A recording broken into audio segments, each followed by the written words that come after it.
Tonight, America finds itself staring into a mirror it never wanted to see. The face in that mirror is Tucker Carlson, a man who has built his fortune, his platform, and his power on lecturing others about morality. For years, he has shouted about patriotism, about family values, about law and order. But tonight, behind the cameras, behind the lights, a darker story takes center stage. Sources close to law enforcement in Washington, D.C. confirmed that earlier this month, a former staffer from Carlson's own office filed a police report alleging an attempted assault. The complaint, according to insiders, describes an evening meeting that turned into a nightmare, unwanted advances, physical intimidation, and finally, a desperate escape. These are not rumors whispered in the shadows. This is a sworn statement entered into the official record. And yet, silence has fallen over most of the mainstream press. Why? Because Carlson is protected, because he is too valuable to the political machine that feeds on his voice of outrage. But this is not the first time questions have been raised. Americans still remember the reports from 2023, stories of sexist remarks, of women inside Fox News who felt belittled, dismissed, harassed. Publications described a toxic culture, a workplace where women were treated as second class, and where complaints vanished into the abyss of legal departments. Those stories made headlines for a week, maybe two, before being drowned out by the next scandal. Carlson walked away, untouchable, stronger than before. But the women never forgot. Their pain remained, their testimony still lingers in forgotten columns and dusty archives. Now, in September 2025, those voices return, not as whispers but as echoes of truth crashing against the walls of power. Jasmine Crockett, Congresswoman from Dallas, has stepped forward as their champion. Tonight she declares that she will no longer allow Tucker Carlson to hide behind his microphone, his contracts, his army of lawyers. If one woman is brave enough to file a report, Crockett told reporters this morning, then it is our duty to listen, it is our duty to protect, and it is our duty to hold powerful men accountable when they abuse that power. The stage is set for a confrontation that America has avoided for too long. A fight not about left versus right, not about policy or ideology, but about dignity, safety, and truth. If the allegations are confirmed, then the man who spent decades preaching to the nation may face the ultimate reckoning. And even if they are buried, even if no charges are ever filed, the stain on his legacy will not be washed away. America is a country divided, but on this question, there should be unity. No woman should fear her boss. No woman should risk her career by telling the truth. And no man, however powerful, should be above the law. Tonight, Carlson's empire trembles, not because of politics, but because of the courage of one woman who decided enough was enough. The chamber was tense as the Congresswoman from Dallas rose to her feet. Jasmine Crockett adjusted her microphone, her eyes sweeping across a hall filled with colleagues, cameras, and the weight of history. The whispers quieted, the shuffling of papers ceased, and for a moment all of Washington seemed to hold its breath. She spoke slowly at first, then with rising fire. Mr. Speaker, members of this Congress, and every American watching tonight, we must confront a truth we have long ignored. For decades, Tucker Carlson has stood in front of the cameras pretending to be the moral conscience of this nation, but behind that mask lies a trail of pain. Women who worked near him, women who spoke against him, women who were silenced. In 2023, they described sexism, harassment, a culture of intimidation. Their words were pushed aside, dismissed as gossip, buried under legal settlements and corporate spin. But the truth cannot be buried forever. She raised her voice, her tone fierce.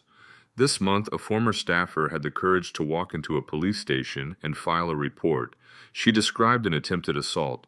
She risked everything, her career, her safety, her reputation, because she believed that America still values justice. She believed that someone would listen, and if she believes, then so must we. Gasps echoed through the chamber. Reporters scribbled furiously. Cameras zoomed in. Crockett pressed forward. This is not about partisanship. This is not about left or right. This is about right and wrong. No man, no matter how powerful, no matter how wealthy, no matter how many television contracts he has signed, should ever be allowed to intimidate, harass, or assault a woman without consequence. And no nation that calls itself free should tolerate silence in the face of such accusations. She leaned forward, eyes blazing with conviction. To every woman who has been silenced, to every worker who feared speaking out, to every survivor who thought no one would believe you, hear me now. I believe you. And I will fight for you. If Tucker Carlson believes he can shout his way out of accountability, if he believes his platform makes him untouchable, then he is wrong. This Congress, this nation, and this moment will prove him wrong. The chamber erupted, some in applause, others in outrage. Crockett's words were already being clipped for evening broadcasts, hashtags igniting across social media, headlines flashing across the nation. For Carlson, the storm had only just begun.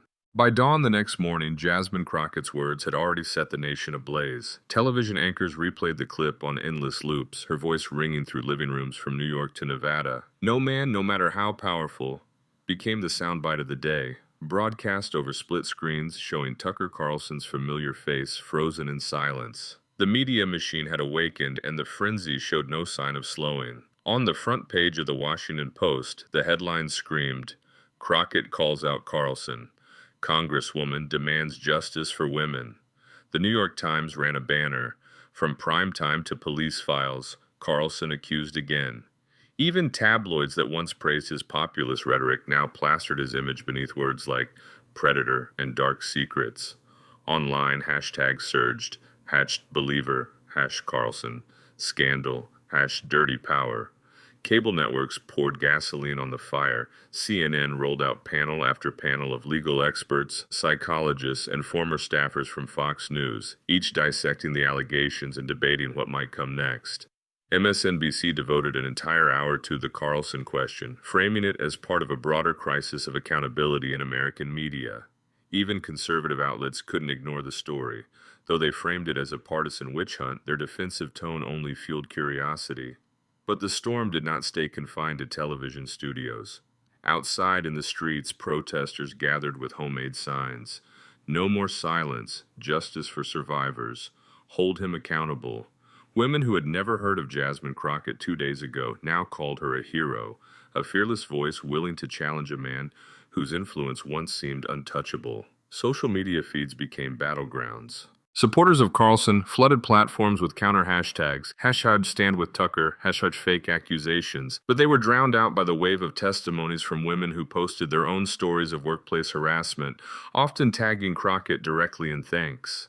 Each new account, though unrelated, added weight to the narrative that Carlson was part of a larger pattern of abuse that America could no longer ignore. Advertisers, too, began to sweat. By midday, rumors spread that 2 major brands were reconsidering their partnerships with Carlson's digital platform. Wall Street analysts whispered about reputational risk. Stock prices of companies connected to his media empire ticked downward, ever so slightly, but enough to signal trouble. For the first time in years, Tucker Carlson's name was not an asset, but a liability. Late in the evening, Crockett appeared again on live television. Calm but resolute, she declared, "This is not a witch hunt. This is not politics. This is justice." The clip went viral within minutes, cementing her position as the face of the movement. America was divided, but the tide of public opinion was shifting, and Carlson, once untouchable, now looked vulnerable. As the third day of the scandal dawned, Tucker Carlson finally broke his silence. On his own streaming platform, framed by the American flag and his familiar sharp glare, he delivered a statement that was part denial, part defiance. "This is a political attack," he declared. "This is what they do when they can't beat you in debate. They try to destroy you with lies." His voice rose, trembling with anger as he pointed directly into the camera. "I have never assaulted anyone. I have never harassed anyone, and I will fight these smears with everything I have." But even as his words reached millions of loyal viewers, cracks were forming. Within hours, The Guardian reported that a leaked internal memo from a law firm tied to Fox News referenced prior complaints of inappropriate behavior by Carlson dating back to 2023. The memo, though heavily redacted, hinted at payouts and non-disclosure agreements. Whether authentic or not, the document spread like wildfire across social media, reinforcing the narrative that Carlson's denials could not be trusted. Outside his home in Maine, reporters camped on the lawn, their cameras fixed on every movement. Neighbors whispered about the sudden parade of black SUVs. Protesters and counter-protesters clashed on the street, some chanting, "Believe women," while others shouted, "Defend Tucker." Police erected barricades, sirens wailed, and the once quiet neighborhood became a symbol of America's division. Meanwhile, pressure on law enforcement mounted. Activists demanded that the police report filed earlier this month be released in full. Legal experts debated whether prosecutors would have the courage to pursue charges against a man so politically connected. Anonymous sources whispered that more women were considering coming forward, inspired by Crockett's fiery defense. Each rumor fed the fire. Each headline tightened the noose around Carlson's reputation. In Congress, Jasmine Crockett seized the moment once more. Standing before a bank of microphones, she declared, "This is bigger than Tucker Carlson. This is about every woman who has ever been told to stay quiet. This is about every survivor who was silenced by money, power, and fear. If America cannot hold one man accountable, then how can we claim to be a nation of justice?" Her words rippled across networks, casting her not only as an opponent of Carlson, but as a national figure willing to confront the culture of impunity itself. By nightfall, the scandal had evolved into something larger than one man's alleged crimes. It became a referendum on power, on media, on the silence that allows abuse to thrive. Carlson's supporters doubled down, his enemies smelled blood, and the rest of the nation watched, transfixed, as a titan of American commentary faced his most dangerous enemy, the truth, or at least the appearance of it. The stage was no longer a television studio. It was America itself. And as the cameras rolled, one thing was undeniable. Tucker Carlson, once untouchable, was now on trial in the court of public opinion.